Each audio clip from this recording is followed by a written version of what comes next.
Togolaises, Togolais, mes chers compatriotes, le passage à l'année nouvelle m'offre l'agréable occasion de m'adresser à vous pour vous présenter mes meilleurs vœux de santé, de paix et de progrès. En cette période spéciale où la tradition des fêtes rassemble parents et amis dans la joie, je pense à nos compatriotes qui vivent éloignés de leur famille, que ce soit pour répondre à l'appel du devoir ou pour toute autre raison. Puisse la chaleur fraternelle et la ferveur de ces moments aller jusqu'à eux et les réconforter. Je pense également à celles et ceux que la maladie ou d'autres circonstances tiennent dans la solitude. Que nos prières, nos pensées et l'expression de notre solidarité contribuent à leur soulagement et à leur rétablissement. En 2021, malheureusement, plusieurs de nos frères et sœurs nous ont quittés pour l'au-delà. Ayons pour eux une pensée pieuse et pour leurs proches, notre compassion renouvelée. Ensemble avec vous, mes chers compatriotes, je veux rendre grâce à Dieu pour l'année écoulée et pour toutes les avancées que nous avons réalisées en dépit d'un contexte de crise sanitaire inédit qui ne fut pas exempt de défis pour chacun d'entre nous. Mes chers compatriotes, au moment d'évoquer notre avenir commun, en tirant tous les enseignements des événements des mois écoulés et en ébauchant les perspectives pour aborder l'année 2022 avec encore plus d'ambition, nous avons de bonnes raisons de nous placer sous le signe de la confiance. En effet, dans un contexte mondial marqué par de nombreuses incertitudes et dans un environnement régional troublé par la menace persistante du terrorisme et l'extrémisme violent, notre pays, grâce à Dieu, a su préserver la sécurité et la stabilité qui sont le gage de la poursuite paisible de nos efforts de développement.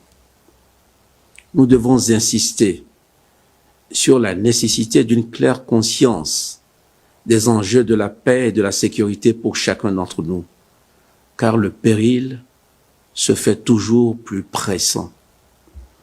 Le mois dernier, le terrorisme a pris notre pays pour cible, et c'est grâce à Dieu, à leur bonne préparation et leur vigilance, que nos forces armées ont repoussé à Sanluanga, dans la préfecture du Pendjal, une agression qui visait à répandre la mort et la désolation au sein de nos paisibles populations. Je salue la détermination et l'engagement des forces de défense et de sécurité. Leur bravoure, leur courage et leur professionnalisme font honneur à la nation ici et partout ailleurs où elle se trouve en opération. Je réitère l'hommage de tout notre peuple à la mémoire de nos soldats qui ont perdu la vie dans l'accomplissement de leur noble mission. Les investissements nécessaires au renforcement du dispositif sécuritaire et des capacités opérationnelles des forces de défense et de sécurité seront poursuivis et même accélérés dans le cadre de la loi de programmation militaire. Togolaises, Togolais, le terrorisme est notre ennemi commun. Les groupes armés terroristes continueront de tenter diverses approches pour mener des incursions meurtrières dans les pays voisins et chez nous au Togo. C'est pourquoi nous devons rester mobilisés et unis pour apporter une réponse ferme, multidimensionnelle à cette guerre asymétrique et sournoise, car nous le savons, le terrorisme prend toujours racine, là où les liens sociaux sont distendus par la pauvreté et l'absence de perspective. Aussi, notre stratégie de lutte contre l'insécurité ambiante continuera-t-elle d'intégrer, en plus de la réponse militaire, qui est nécessaire et indispensable, mais elle intégrera aussi l'accélération de la mise en œuvre d'actions prioritaires de développement qui mettent l'accent sur la réduction des disparités et l'accès aux services sociaux de base pour nos compatriotes les plus exposés, nos compatriotes les plus vulnérables. C'est dans cette optique qu'un programme spécial de développement pour la région des Savanes est en cours d'exécution avec la participation active des forces armées togolaises. Je tiens ici à rappeler l'importance de l'implication des femmes et des hommes de toutes nos contrées dans les mécanismes de dialogue communautaire et de justice de proximité. Seule une action concertée, réunissant population civile et forces de défense et de sécurité, protégera notre pays et nous permettra de poursuivre notre marche vers le développement durable et la prospérité partagée. Mes chers compatriotes, togolaises, togolais, pour la deuxième année consécutive, l'impact de la pandémie à la COVID-19 aura marqué la conjoncture en 2021. Toutefois, notre volonté de renforcer l'inclusion sociale n'en a pas été ébranlée. J'ai donc engagé le gouvernement à rester mobilisé pour l'accélération de la mise en œuvre de la feuille de route, tout en continuant de lutter contre la pandémie. Fort de l'expérience tirée de la crise sanitaire, nous avons projeté une hausse modérée du budget 2022 par rapport à l'exercice précédent, tout en maintenant une priorité marquée pour la couverture des besoins sociaux et la transformation structurelle de notre économie. Dans le domaine de la santé, la construction d'unités de soins périphériques, communément appelées les USP, dans toutes les régions, de même que la réhabilitation des infrastructures et leur équipement donneront corps, dès l'année 2022, au projet Services essentiels de qualité pour une couverture sanitaire universelle. Dans le secteur de l'éducation et de la formation, d'importants investissements seront mobilisés pour la construction en 2022 de plus de 5000 salles de classe et l'ouverture de nouveaux instituts de formation en alternance pour le développement IFAD. La desserte en électricité et en eau potable sera renforcée avec notamment le démarrage effectif du fonds électricité pour tous et l'achèvement des projets d'adduction en cours de réalisation pour toucher plus de 2 millions de personnes. Dans notre quête de la prospérité pour tous, nous viserons une reprise stimulée par les secteurs porteurs et pourvoyeurs d'emplois, notamment pour notre jeunesse. L'installation des unités de manufacture et de transformation sera encouragée sur le modèle de la plateforme industrielle d'Adéticopé qui vise la création de 35 000 emplois directs et indirects. Togolaises, Togolais, mes chers compatriotes, notre capacité à retourner progressivement à une vie normale dépend de nos efforts individuels et collectifs.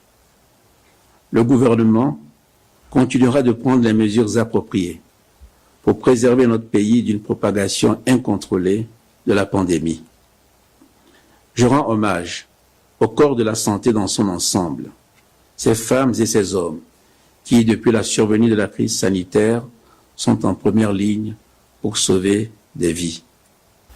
J'exprime également mon appréciation à la communauté scientifique qui n'a eu de cesse de tout tenter pour mieux cerner et combattre le virus, ses variants et les vagues de contamination. Je remercie nos partenaires pour leur accompagnement constant. Eu égard au risque d'élévation de la courbe des contaminations au lendemain des fêtes de fin d'année, nous avons entrepris, il y a quelques semaines, d'accélérer la campagne de vaccination. Je veux saluer l'adhésion des populations qui ont perçu l'importance de la vaccination dans la lutte contre la pandémie. Ainsi, 850 000 personnes ont été vaccinées durant les 2 quinzaines de la phase accélérée, portant le nombre total de personnes ayant reçu au moins une dose à 1 400 000. L'administration d'une dose de rappel a également été initiée récemment. À ce jour, la pandémie est marquée par l'apparition de nouveaux variants extrêmement contagieux. C'est pourquoi je lance un appel au sens de responsabilité de tous, aussi bien les non-vaccinés que les personnes éligibles à la dose de rappel, afin que la vaccination atteigne ses objectifs. Mes chers compatriotes, en 2021 s'est tenue une concertation nationale des acteurs politiques dont les conclusions ont esquissé des perspectives favorables à l'approfondissement de nos acquis démocratiques. Je demeure convaincu que c'est au moyen du dialogue que les solutions les plus pertinentes peuvent être trouvées pour notre pays. Les libertés publiques, individuelles et collectives, sont des conquêtes précieuses qui balisent la voie de la construction de notre nation et chacun d'entre nous doit en être la sentinelle vigilante. L'expression de tous les points de vue est légitime, mais elle doit s'inscrire dans le respect des limites définies par la loi, faisant prévaloir le civisme et la courtoisie en dépit des divergences. Je resterai le garant intransigeant de l'exercice équilibré des droits, libertés et devoirs des citoyens, conformément aux dispositions de la Constitution de notre pays. Mes chers compatriotes, l'une des conséquences de la crise sanitaire qui perdure est l'augmentation généralisée des prix ressentis depuis plusieurs mois dans pratiquement tous les pays du monde. En réponse à ce phénomène, le gouvernement a pris des mesures urgentes dès la rentrée scolaire qui ont consisté à rendre gratuits les frais de scolarité dans l'enseignement secondaire et la prise en charge d'1 mois de facture d'électricité pour les tranches sociales. Par ailleurs, nous avons maintenu la subvention des prix, notamment des engrais, du matériel agricole et du blé.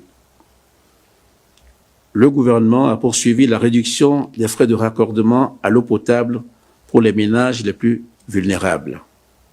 Malgré toutes ces mesures, je sais que vous continuez de ressentir les effets de cette hausse des prix. C'est pourquoi, après réflexion, j'ai instruit le gouvernement d'accorder aux fonctionnaires des secteurs publics et parapublics et aux retraités, dès la semaine prochaine, une avance d'1 mois de salaire qui sera remboursable par tranche mensuelle jusqu'en décembre 2022. J'encourage le secteur privé à prendre les mesures similaires. Dans le même temps, des actions vigoureuses de contrôle des prix seront renforcées et se multiplieront sur toute l'étendue du territoire. Pour les départs à la retraite à partir de 2020, le paiement attendu des indemnités équivalent à 3 mois de salaire sera effectué dès ce mois de janvier.